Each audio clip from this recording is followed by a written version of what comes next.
Hello everyone, this is Erik, the Asian movie enthusiast, and this is my review of Squid Game, a South Korean television series from 2021 that is 9 episodes long, with each episode lasting about 60 minutes each. And this is actually a bonus review for you. I usually only post 3 videos per week, but we're doing a 4th today because everyone and their mother is talking about this K-drama. So much so that this has already become one of the most popular shows ever on Netflix, which is pretty insane.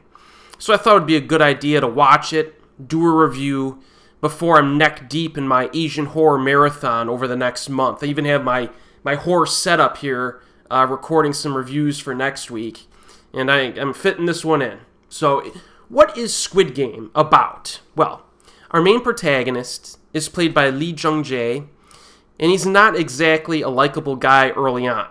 Alright, he's in his 40s, living with his mom, and he steals money from her to support his gambling addiction.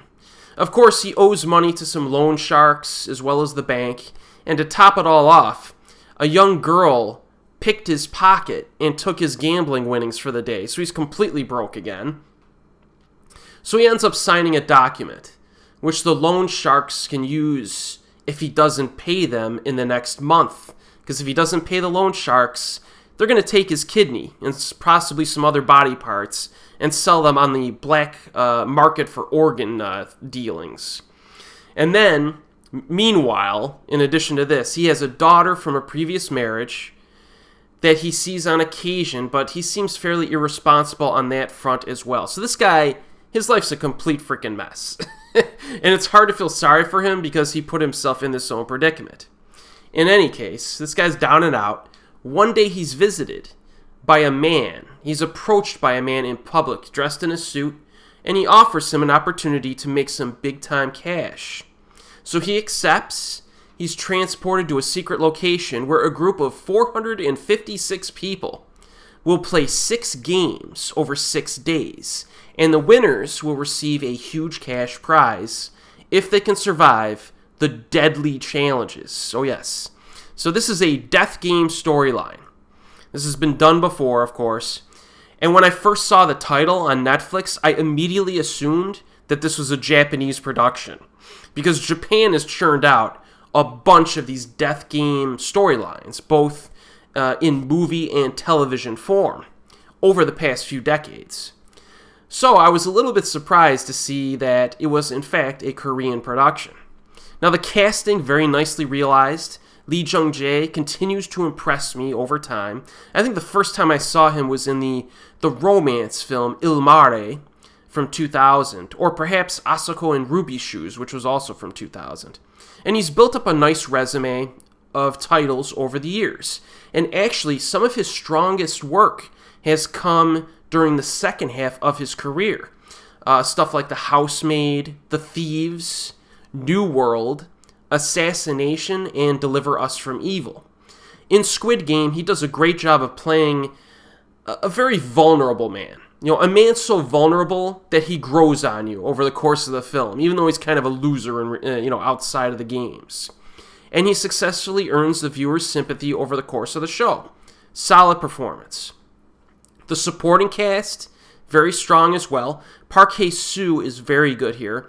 He recently played a very intimidating hitman in the fantastic thriller Time to Hunt, which is currently on Netflix. If you have not seen Time to Hunt, it's really good. And he has more of like a balanced performance in Squid Game, where he's able to express some sympathetic traits alongside some of his more dubious actions. You're not really sure if you could trust this guy or not, which adds to things. And then we have newcomer Jung Ho-yeon, who is a model first turned actress, it seems. Very strong first impression in her first role here. She's mentally tough, and I was convinced that she could hold her own in these death games. So I actually really like this actress, and I look forward to seeing what she does next. She's got some talent. And there are some more cast members that I could highlight, but that's one of the strengths of this K-drama.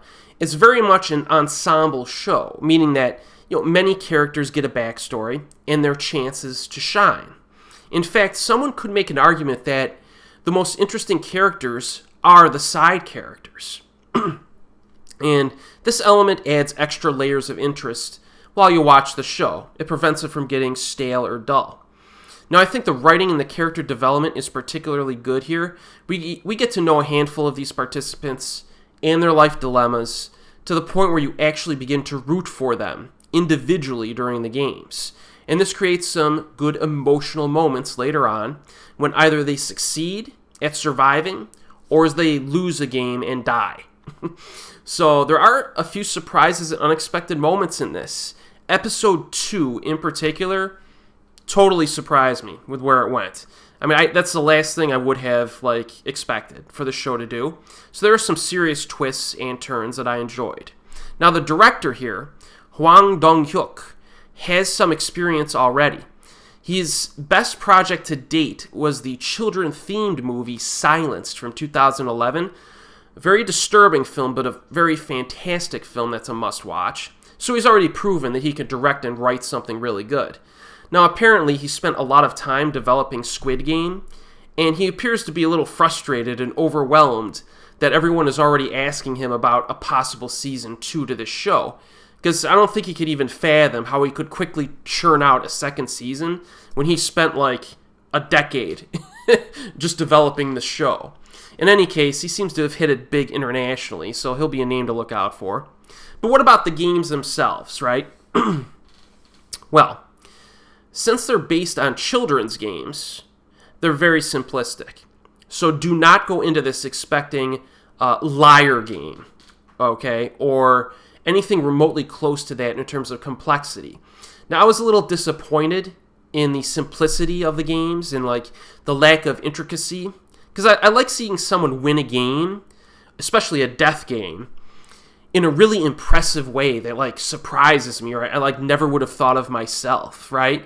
In Squid Game, however, the way to win these games is fairly simple. Now, there are a few interesting little tactical elements that come into play, and there's an emphasis on technique during the more physically demanding games, but the entertainment value of these games are not necessarily driven by the games themselves, or how they're constructed.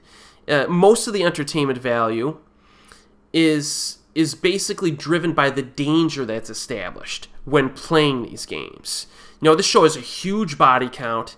People are dying constantly during the games, okay? Remember, you have 456 people playing, so there's a lot of people dropping dead, okay? And that helps to generate some excitement and intensity, especially when you couple that with the good character development, and it works. Set designs are neat, really neat. One of them looks like a giant children's playland with bright colors and bizarre stairways that go off into different directions. Set design is really good. And the show is surprisingly violent and bloody, which was a nice surprise. I like that. Now, a few websites have claimed that Squid Game could be a potential ripoff of As the Gods Will, which is the Takashi Miike film. I'm not really seeing it. I mean, the overall premise is similar, but Japan makes tons of movies and TV shows with this premise. People in a place playing games of death. Now, the first game, the red light, green light thing, is similar to the first game in As the Gods Will, but As the Gods Will it's practically a fantasy horror film. It's so outlandish. There's really just only a few similarities between the properties, so I'm not really seeing that. But in terms of the finale of this show, I will say this. I thought the final episode was probably the weakest episode of all of them. A little bit too simplistic and cliche with how it finished off. It didn't really feel like a huge crescendo, to an awesome final game or anything. But, and also, you do need to suspend your disbelief a little bit. This many people can be involved in this, and it's still a big secret from authorities, but you just got to roll with it. You just got to roll with that. But when all is said and done, I mean, I really enjoyed the show. Very entertaining, nicely paced, visually engaging, very nicely acted, and I strongly recommend this. It's currently available on Netflix. A lot of people are watching it. A lot of people are enjoying it.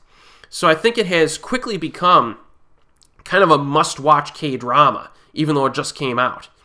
And if you end up watching and enjoying this, check out the Korean version of Liar Game. Liar Game Korea, which I think is just as good as this, and the games are better. Or if you could find the Japanese version of Liar Game, the TV show, that one's real cerebral, like a brain teaser. But that's very good as well. And there's a whole bunch of other stuff out there for you. So yeah, check this out. It's quite good. And as always, I will see you next time.